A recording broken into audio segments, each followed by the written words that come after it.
अस्सलाम वालेकुम। गन्नम की रोटी का इस्तेमाल नहीं करना अक्सर जो शुगर के मरीज़ हैं उनके जहन में ये कन्फ्यूजन पाई जाती है कि जब भी वो गन्नम की रोटी इस्तेमाल करेंगे तो इसके साथ साथ उनकी जो ब्लड शुगर है वो बहुत ज़्यादा बढ़ जाएगी। तो आज की इस वीडियो की मदद से हम ये जानने की कोशिश करेंगे कि एक शुगर के मरीज़ को अगर गंदम की रोटी का इस्तेमाल करना है तो वो कैसी होनी चाहिए और कितनी मिकदार में करना है।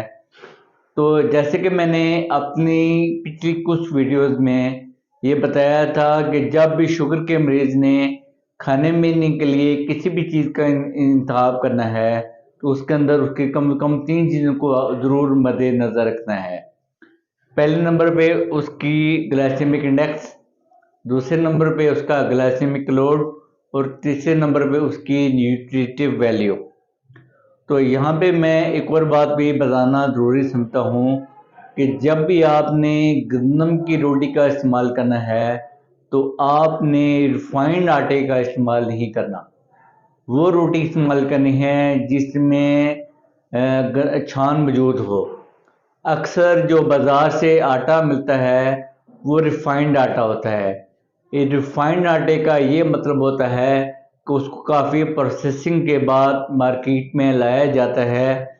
इस प्रोसेसिंग के दौरान उस आटे से काफ़ी जो मिनरल्स हैं और विटामिन निकाल दिए गए होते हैं जो कि इंसानी सेहत के लिए इंतहाई मौजूद होते हैं।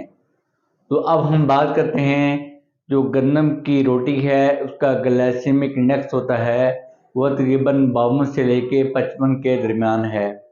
तो इसका ये मतलब है कि इसका ग्लाइसेमिक इंडेक्स 55 से कम है तो ये शुगर के मरीजों के लिए मौजूद चीज़ है।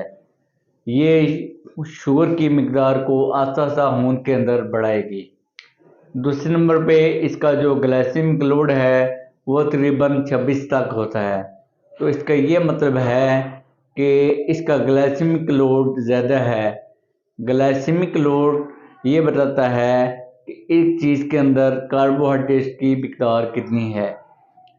अब हम इसकी जो न्यूट्रिटिव वैल्यू हैं इसके ऊपर आते हैं। जो 100 ग्राम गंदम की रोटी है इसमें तकरीबन 340 किलो कैलोरीज पाई जाती हैं। इसके साथ साथ इसमें जो पानी है वो 11% तक होता है। गंदम की रोटी में कार्बोहाइड्रेट्स अच्छी खासी मिकदार में पाए जाते हैं। वो उनकी मिकदार तकरीबन 72 ग्राम तक है। इसके साथ साथ इसमें जो प्रोटीन है वो तकरीबन 13 ग्राम तक होती है और इसके अंदर जो फैट है वो तकरीबन 2.5 ग्राम तक होता है। यहाँ पे एक और चीज़ जो इंतहाई ज़रूरी है, इसके अंदर जो फाइबर होते हैं वह तकरीबन 10.7 ग्राम तक होते हैं और किसी भी चीज़ के अंदर फाइबर होना ये शुगर के मरीज़ों के लिए अच्छी चीज़ समझी जाती है। फाइबर जो होते हैं वो खून के अंदर शुगर की मिकदार को आस्ता आस्ता बढ़ने देते हैं। इसके अलावा जो फाइबर होते हैं ये हमारे दिल की सेहत के लिए, इसके साथ साथ कब्ज़ वाले जो मामलात होते हैं इसके लिए इंतहाई मौजूद होते हैं। यहाँ पे मैं एक और बात भी बताना चाहूँगा। एंटीऑक्सीडेंट इसके अंदर पाए जाते हैं जिनमें ल्यूटिन और दूसरे नंबर पे फेरुलिक एसिड है। ये जो एंटीऑक्सीडेंट होते हैं ये हमारे जिस्म को मुख्तलिफ़ किस्म की बीमारियों से महफूज रखते हैं। इसके साथ साथ ये भी कहा जाता है जो एंटीऑक्सीडेंट होते हैं ये एंटी कैंसरस होते हैं। मतलब ये कि कैंसर से बचाव के लिए भी ये मामून होते हैं। अब हम इसके अंदर जो मुख्तलिफ़ किस्म के विटामिन्स और मिनरल्स पाए जाते हैं उनके बारे में हम बात करते हैं।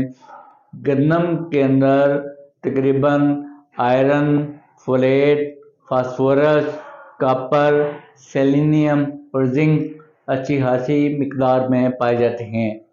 ये जो विटामिन हैं और मिनरल्स हैं ये हमारे जिस्म को मुख्तलिफ़ किस्म के फंक्शन परफॉर्म करने में मावन साबित होते हैं। तो लिहाजा शुगर के मरीज़ को गंदम की रोटी का इस्तेमाल ज़रूर करना चाहिए।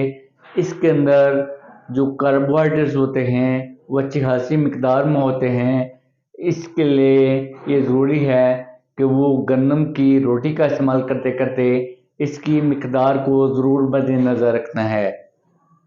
جو گندم کی روٹی ہوتی ہے یہ ہمارے جسم کے اندر کیا کیا فنکشن پرفارم کرتی ہے۔ ایک نمبر پہ یہ جو گندم کی روٹی ہے یہ ہمارے امیونٹی لیول کو سٹرونگ کرتی ہے۔ جب ہماری امیونٹی سٹرونگ ہوگی تو وہ ہمارے مختلف قسم کے بیماریوں سے بچاؤ میں معاون ثابت ہوگی۔ دوسرے نمبر پہ یہ ہمارے جسم کو انرجی پرفارم کرنے میں اہم کردار ادا کرتی ہے۔ اس کے ساتھ ساتھ جیسے کہ میں نے آپ کو بتایا کہ اس کے اندر اینٹی آکسیڈنٹ ہوتے ہیں، وہ بھی مطلب یہ کہ یہ اس کے ساتھ ساتھ جو گندم کی روٹی ہے یہ مختلف قسم کے کینسر سے بچاؤ کے لیے بھی معاون ثابت ہوتی ہے۔ اس کے اندر فائبر اچھی خاصی مقدار میں پائے جاتے ہیں جو کہ ہمارے دل کی صحت کے لیے انتہائی موزوں ہوتے ہیں۔ تو آخر میں جو بات میں بتانا ضروری سمجھتا ہوں، آپ کو معالج آپ کے وزن کے مطابق یہ ڈیسائیڈ کرے گا کہ آپ کو گندم کی روٹی کا کتنی مقدار میں استعمال کرنا ہے۔ دوسرے نمبر پہ جو انتہائی ضروری بات ہے کہ جب بھی آپ نے گندم کی روٹی کا استعمال کرنا ہے تو کوشش یہ کرنی ہے کہ وہ گندم کی روٹی استعمال کریں جو کہ پیور دیسی ہو، مطلب یہ کہ اس کے اندر فائبر پائے جاتے ہوں۔ ہم اپنے لوکل ٹرم میں یہ بولتے ہیں کہ بہتر ہی ہے کہ آپ چکی کا آٹا استعمال کریں جس کے اندر چھان موجود ہو۔ تو جو ریفائنڈ آٹا ہوتا ہے اس کے اندر سے جو میں نے آپ کو وٹامنز اور منرل بتائے گئے ہیں یہ نکال دیے گئے ہوتے ہیں جو کہ ہماری شوگر کی مقدار کو بڑھائیں گے۔ شکریہ۔